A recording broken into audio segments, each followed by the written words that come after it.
یا قوم، اے میری قوم.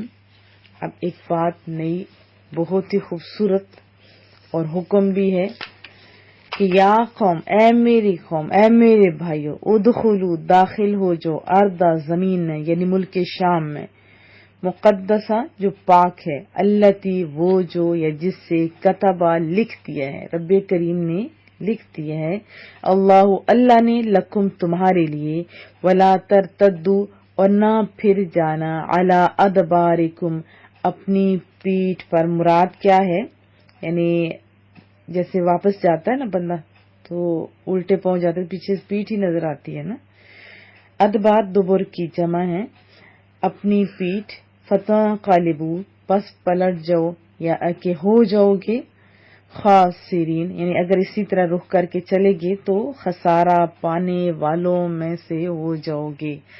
یا قوم ادخلوا الارض المقدسہ، اے میری قوم اس پاک سرزمین میں داخل ہو جاؤ، التی کتب اللہ لکم جسے اللہ تعالیٰ نے تمہارے لیے لکھ دیا ہے، ولا ترتدوا علی ادبارکم فتنقلبوا خاسرین اور نہ پیچھے ہٹو پیٹھ پھیرتے ہوئے ورنہ تم نقصان اٹھاتے ہوئے لوٹو گے.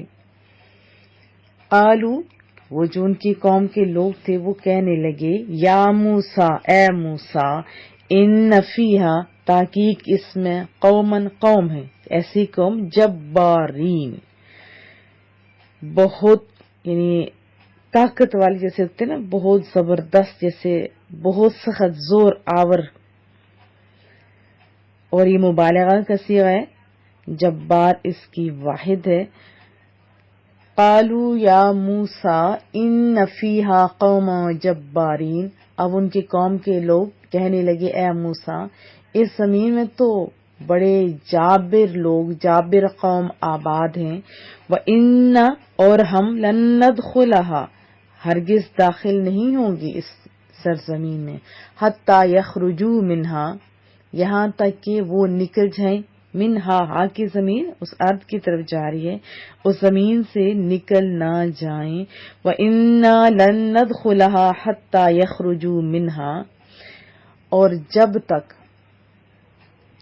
تک وہ اس سرزمین سے نکل نہیں جائیں، یعنی ہم ہرگز داخل نہیں ہوں گے اس میں جب تک کہ وہ وہاں سے نکل نہ جائیں.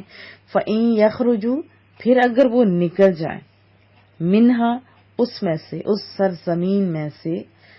فَإِن يَخْرُجُوا مِنْهَا پھر اگر وہ نکل جائیں اس میں سے، اس سرزمین میں سے. فَإِنَّا دَاخِلُونَ تو پھر ہم ضرور داخل ہوں گے. قال اس وقت کہا ادھر سے، رجلان نے، دو آدمیوں نے. رجل ایک آدمی کو کہتے ہیں، یہاں دو الف اور نون لاسٹ میں آئے تو تثنیہ کا صیغہ. رجلان دو آدمیوں نے، من الذین ان میں سے جو، یخافون اللہ سے ڈرنے والوں میں سے تھے، ان میں سے دو بندوں نے کہا، انعم اللہ انعام فرمایا رب کریم نے، علیہما جن پر، یعنی ان دو اشخاص جن پر اللہ تعالیٰ نے انعام فرمایا ہے یا اللہ کی عنایت تھی جن پر، وہ کہنے لگے، ادخلوا داخل ہو جاؤ تم، علیہم الباب ان پر یعنی دروازے سے. ادخلوا علیہم داخل ہو جاؤ تم، علیہم ان پر، بابا دروازے کو کہتے ہیں. فَإِذَا دَخَلْتُمُوهُ اور جب تم دروازے سے داخل ہوگے، فَإِنَّكُمْ غَالِبُونَ تو یقیناً تم غالب آ جاؤ گے. وَعَلَى اللَّهِ اور اللہ پر بھروسہ کرو. فَتَوَكَّلُوا پس وعلی اللہ اور اللہ تعالیٰ پر، فتوکلوا بھروسہ کرو، ان کنتم مؤمنین اگر تم ایماندار ہو، ایمان والے ہو. قال رجلان من الذین یخافون انعم اللہ علیہم ادخلوا علیہم الباب تو اس وقت جب سب انکار کر رہے تھے، اس ٹائم دو آدمیوں نے جو اللہ سے ڈرتے تھے، یعنی اللہ سے ڈرنے والوں میں سے اور جن پر اللہ نے انعام فرمایا تھا، انہوں نے کہا کہ بے دھڑک داخل ہو جاؤ اس ایریے میں، اس جگہ پر، ان پر، کہاں سے؟ بابا دروازے سے. فَإِذَا دَخَلْتُمُوهُ فَإِنَّكُمْ غَالِبُونَ، اور جب تم دروازے سے داخل ہوگے تو یقیناً تم غالب آ جاؤ گے. وَعَلَى اللَّهِ فَتَوَكَّلُوا إِن كُنتُم مُّؤْمِنِينَ، اور اللہ پر بھروسہ کرو اگر تم ایماندار ہو. قالوا، کہنے لگے، یا موسیٰ، اے موسیٰ، ان لن ندخلها، ہم ہرگز داخل نہیں ہوں گے اس میں، ابدا، کبھی بھی، ما داموا، جب تک وہ رہیں گے. یہ اردو کا لفظ ہوتے ہیں، دوام، ہمیشہ رہنا وغیرہ. فیہا، اس میں. فَاذْهَبْ أَنْتَ، پس جاؤ آپ. ایسی قوم تھی، بجائے اس کے مان لیتے، کہنے لگے موسیٰ تم جاؤ. وَرَبُّكَ، اور تیرا رب جائے. فَقَاتِلَا، پس لڑو تم دونوں. اِنَّا ہَاہُنَا، ہم یہاں. قَاعِدُونَ، بیٹھے، ہم یہاں بیٹھے، تم دونوں جو. اِنَّا لِلَّهِ وَإِنَّا إِلَيْهِ راجعون. قالوا یا موسیٰ انا لن ندخلها ابدا ما داموا فیہا، کہنے لگے اے موسیٰ ہم اس میں قیامت تک ہرگز داخل نہیں ہوں گے جب تک وہ وہاں ہیں. فَاذْهَبْ أَنْتَ وَرَبُّكَ فَقَاتِلَا إِنَّا هَاهُنَا قَاعِدُونَ، پس جاؤ تم اور تمہارا رب اور دونوں لڑو ان سے، ہم تو یہاں ہی بیٹھے رہیں گے، یا ہم یہیں بیٹھے ہیں، بیٹھیں گے. قال، حضرت موسیٰ علیہ السلام نے پھر عرض کی، پھر موسیٰ علیہ السلام نے عرض کی، رب، اے پروردگار، انی، بے شک میں، لا املک، نہیں اختیار رکھتا، میں نہیں ہوں مالک، میری نہیں چلتی یہاں پہ، نافرمانوں پہ کہاں چلتی ہے، ان پہ میرا اختیار نہیں. الا نفسی، مگر اپنی جان کا. واخی، اور اپنے بھائی کا میں مالک ہوں، اختیار رکھتا ہوں. فافرق، پس جدائی ڈال دیجیے. بیننا، ہمارے درمیان. وبین القوم الفاسقین، اور نافرمان قوم کے درمیان. قال رب انی لا املک الا نفسی، حضرت موسیٰ علیہ السلام نے عرض کیا، میرے رب میں مالک نہیں ہوں سوائے اپنی ذات کی، واخی، اور اپنے بھائی کے. ففرق بیننا وبین القوم الفاسقین، پس جدائی ڈال دے ہمارے درمیان اور اس نافرمان قوم کے درمیان.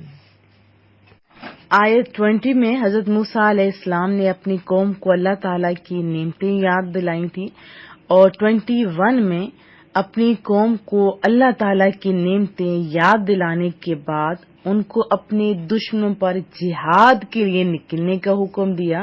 فرمایا کہ اے قوم، مقدس سرزمین میں داخل ہو جاؤ.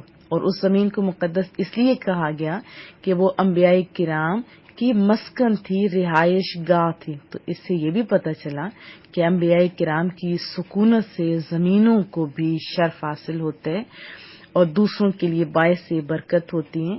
اما ہاجرہ کے جہاں قدمین لگے تھے وہ بھی تو برکت والی جگہ ہے، وہ بھی تو برکت والی جگہ ہے نا، جہاں پہ دعائیں قبول ہوتی ہیں. عمرے کا لازمی پارٹ بھی ہے. تو اختصار کے ساتھ یہ واقعہ پورا سنائی دیتی ہوں کہ حضرت موسیٰ علیہ السلام نے اپنی جو قوم تھی بنی اسرائیل کو ساتھ لیا، مصر سے ہجرت کی. سمندر کو آپ جانتے ہیں کہ کیسے عزت کے ساتھ انہوں نے عبور کیا، اور اسی سمندر میں فرعون اپنی لشکر سمیت غرق ہو جاتا ہے. تو آپ وادی سینا میں فروکش ہو گئے، تو 1 سال وہیں قیام کیا. تو اسی دوران آپ کو تورات جیسی نعمت بھی رب کریم نے عطا فرمائی. اس کے بعد آپ نے اپنی قوم کو اپنے آبائی وطن یعنی شام کی طرف جانے کے لیے ایگری کیا، آمادہ کیا. تو وہاں کے لوگوں کے حالات معلوم کرنے کے لیے، یہ دیکھیں یہ خوبصورت طریقہ بتایا جا رہا ہے نا، معلوم کرنے کے لیے جو انہوں نے 12 نقیب بنائے تھے نا، ان کو روانہ کیا. جو 40 ڈیز تک 40 دن تک وہاں رہے، وہاں کے حالات کا مشاہدہ کرتے رہے. جب واپس آئے تو حضرت موسیٰ علیہ السلام نے انہیں فرمایا کہ قوم کے سامنے برملا ایسی کوئی بات نہ کہنا جس سے ان کے حوصلے پست ہوں. یہ دیکھیں یہ خوبصورت طریقہ ہے، رسول اللہ نے بھی ایسے ہی سکھایا تھا. توجہ کی حاجت ہے. لیکن دیکھیں کہا 12 کو، لیکن 12 میں سے 10 نے تو وہاں کے لوگوں کی قوت اور جبروت، طاقت، قد و قامت اور ان کے قلعوں کی مضبوطی کا ایسا نقشہ کھینچا کہ بنی اسرائیل تو ویسے بزدل قوم تھی، وہ چلا اٹھے اور بڑی بے باکی سے اپنے ہی پیغمبر کو کہہ دیا کہ ہم ایسی جابر قوم سے ٹکر لے کر اپنے بچوں کو یتیم نہیں کر سکتے، اپنی بیویوں کو بیوہ کرنے کے لیے ہم تو تیار نہیں. جائیے آپ بھی اور آپ کا خدا پہلے ان سے جا کے لڑیں اور ان سے ملک کو پاک کریں، پھر ہم اپنے آبائی وطن کا رخ کریں گے. تو انہوں نے کہا ہم شام کی زرخیز زمینوں، ٹھنڈے پانی کے ابلتے چشموں، یعنی جو ابلتے ہوئے چشمے تھے، اور پھلوں سے لدے ہوئے باغات تھے، وہاں کی عزت کی زندگی سے ہم تو باز آئے بھائی. دیکھیں ان کا اندازہ اپنے نبی کے سامنے کیا کہا، ہم تو واپس مصر جاتے ہیں. وہاں مانا غلامی ہے، غلامی کی ذلت ہے، لیکن موت کا ڈر تو نہیں ہے نا. دیکھیں غلام زین ایسے سوچا کرتے ہیں. جب انہی کے درمیان 12 نقیب تھے نا، 10 نے تو یہ کہہ دیا، 2 ان میں سے حضرت یوشع بن نون ان کا نام لکھا جاتا ہے اور دوسرا نام کالب غالباً ہے. انہوں نے بہت سمجھایا کہ نامرد نہ بنو، بزدل نہ بنو، ذرا ہمت کرو، دشمنوں پر حملہ تو کرو، جہاد تو کرو، پھر دیکھنا نصرت الہی کس طرح تمہاری مدد کرے گی، تمہارے دشمنوں کو کچل کر رکھ دیتی ہے. لیکن ان پر کوئی اثر نہیں ہوا. ان بزدلوں نے اپنے پیغمبر کی نافرمانی کی اور اسی کے سبب اس کنٹری کا، اس ملک کا داخلہ ان پر بند ہو گیا.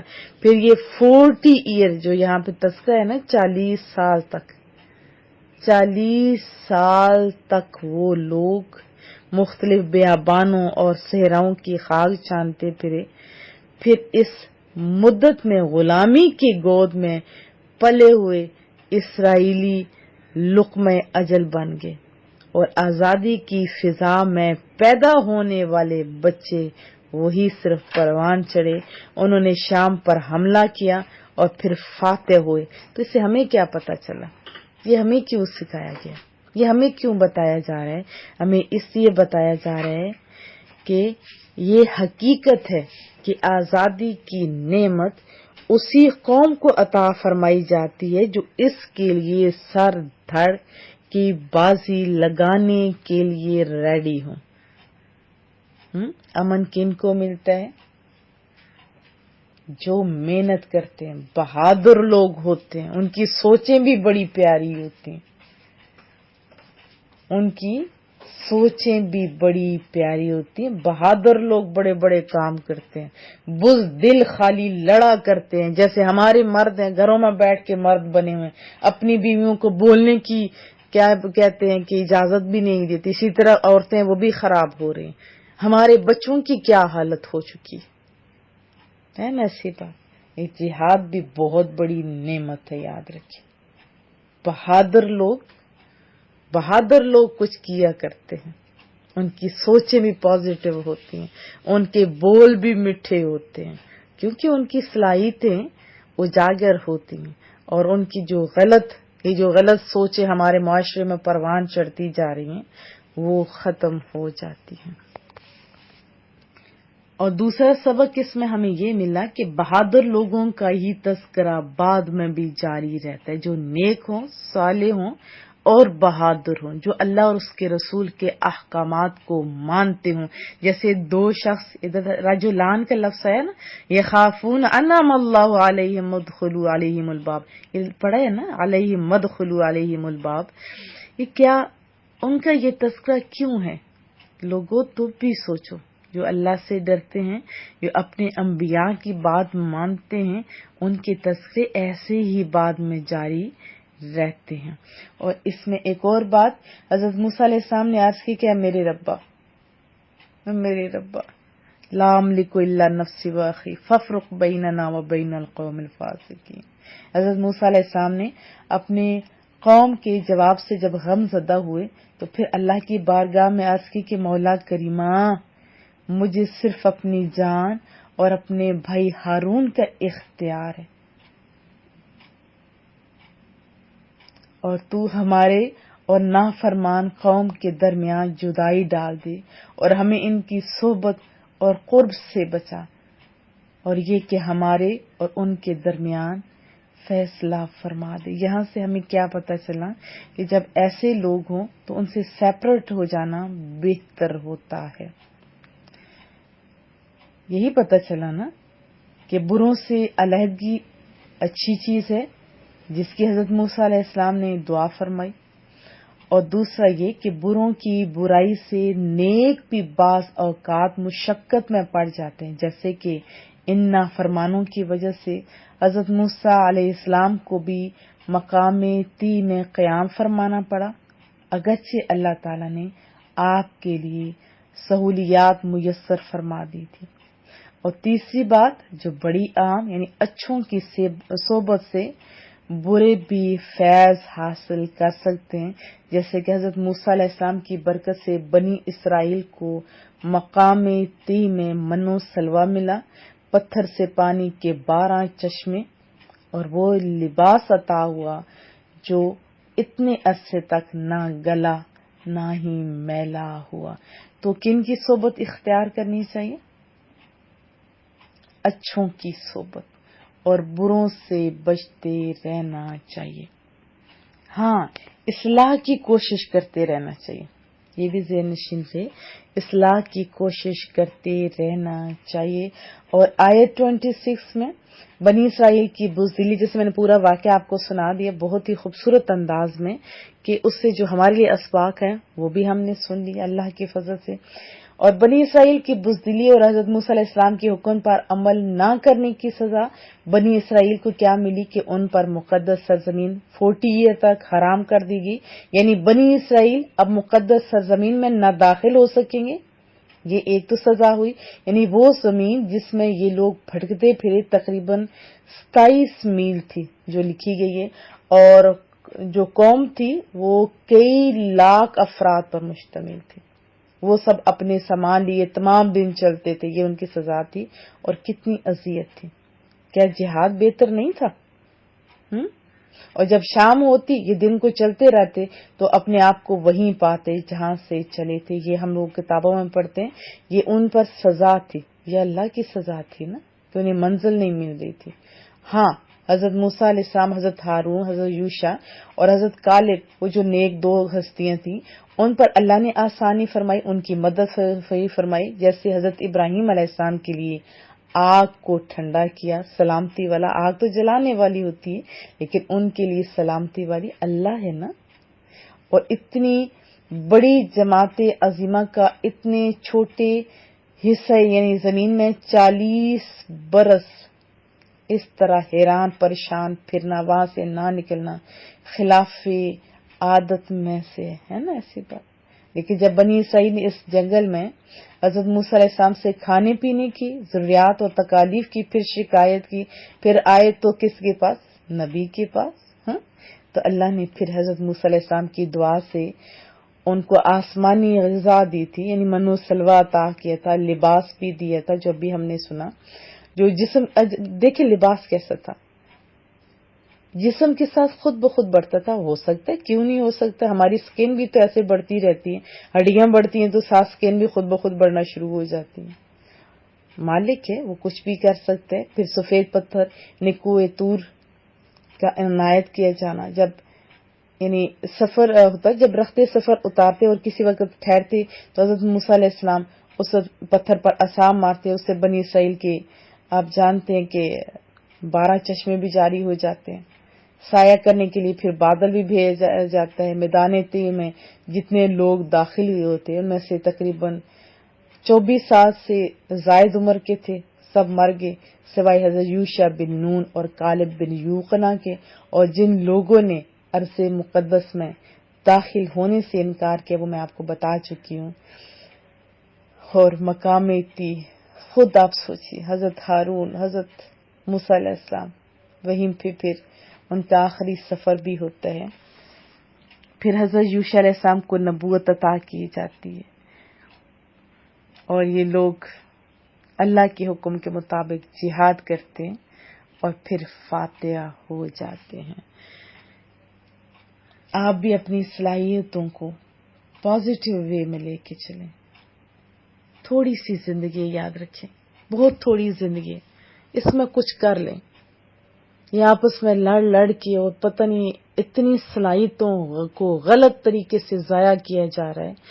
دیکھو آپ کو اللہ کے سامنے جانا ہے، کیا جواب دو گے کہ مالک تو نے تو ہمیں سوچنے کی حص دی، بولنے کی حص دی، اس سے ہم بہتر کام کر سکتے تھے. ہم نے تو لوگوں کے پیچھے ٹین ہی باندھتے رہے، ان کی باتیں کرتے رہے، سازشیں کرتے رہے، اپنے ہی گھروں کو تباہ کرتے رہے، اپنے گھروں کو فتنے کی آماج گاہ بناتے رہے. دیکھو کیا جواب دو گے. ایک تو جہاد ہوتا ہے باہر نکل کے میدان جنگ میں آنا، دوسرا جہاد ہوتا ہے برائیوں کے خلاف جہاد کرنا. کون کون میرے ساتھ آج جہاد میں شامل ہوگا؟ بولے انشاءاللہ.